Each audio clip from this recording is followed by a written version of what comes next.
Ардчилсан төрийг байгуулах, удирдах ард түмний онцгой дээд эрх бол сонгуулиар төрд өөрсдийн төлөөллөө сонгох эрх юм.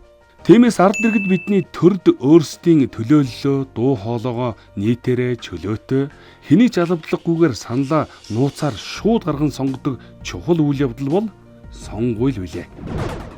Сонгуульд оролцогч нам эвсэли бийда нэр дэвшигч мөрийн хөтөлбөрөө олон нийтэд сурталчлах ажлыг зохион байгуулах нь амаргүй ажил байх бөгөөд баггүй хүн хүчит цаг хугацаа санхүүжилт шаардлагатай болдгийг та бид мэднэ. Энэхүү сонгуулийн санхүүжилтийн асуудал нь авилгын эрсдлийг үүсгэж байдаг томоохон асуудлын нэг. Хэрв улс төрд хяналтгүй их мөнгө орж ирвэл сонгуулийн булхай луйвраас ахуулаад улс төрийн үйл ажиллагаа шийдвэр гаргахад хууль бусаар нөлөөлөх авилга сонирхлын зөрчил үүсгэхэд хүргэнэ.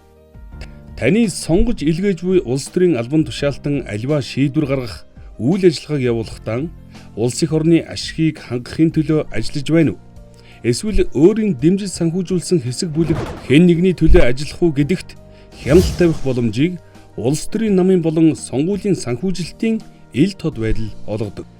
2015 оны 12 дугаар сарын 25-нд батлагдсан сонгуулийн тухай хуулиар сонгуулийн зардлын тусгай данс нээж зөвхөн уг дансаар гүйлгээ хийх, зөвшөөрсөн болон хориглосон гүйлгээг зохицуулах, бэлэн мөнгөөр ханд бүхийг хориглох, зөвхөн зориултын дансаар дамжуулах, сонгуульд зарцуулах зардлын дээд хэмжээг тойрог болон нутаг дэвсгэр нэг намаар тооцсон тогтоох, хандивлагчдын нэрсийг нээлттэй ил тод мэдээлэл гэх мэт зохицуултууд нь улс төр дэх мөнгөний нөлөөллөөс урьдчилан сэргийлэх ач холбогдолтой юм. Манай улсын улс төрийн санхүүжилтэд холбогдох хууль тогтоомжид улс төрийн намууд санхүүжилтэд өөрсдөө хариуцахыг зөвшөөрдөг байна. Тиймээс улс төрийн намууд бизнесээс өрсөлдөж мөнгө босгодог сонгуулийн хууль тогтоомжоор зохицуулагдаагүй арга хэлбэрээр санхүүжилт авах, тайлагнахгүй байх зэрэг нь томоохон эрсдлийг дагуулдаг. Үүний нөлөөгөөр улс төр бизнес хоёр холилдож, улс төрөөр дамжуулан бизнес хийх, эсвэл бизнесийн мөнгөөр дамжуулан улс төр хийх нөхцөл байдал үүсдэг. Улс төрд орж байгаа мөнгийг хянахгүй бол шудраг бус өрсөлдөөн, тэгш бус боломж, худалдагдсан улс төрчид авилга ашиг сонирхлын зөрчил газар авах зэрэг улс орны хөгжил дэвшилд сөргөөр нөлөөлдөг.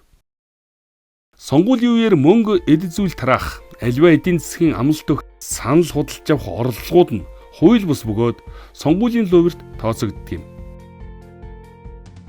Эргэн та өөрийн болон үр хүүхдийнхээ ирээдүйг тодорхойлох чухал саналаа худалдчихвал юу болох вэ? Нөгөө талаас аливаа нам эвсэл нэр дэвшигч нь хууль тогтоомжийн дагуу намынхаа санхүүжилт болон сонгуулийн зардлын тухай тайлан мэдээг үнэн шударгаар гаргаж эрх бүхий хяналт шалгалтын байгууллагад мэдүүлэх үүрэгтэй. Тийм учраас нэр дэвшигчид хуулиа биелүүлж шударгаар өрсөлдөе. Харин иргэд бид сонгуульд идэвхтэй оролцож хариуцлагатай сонголт хий.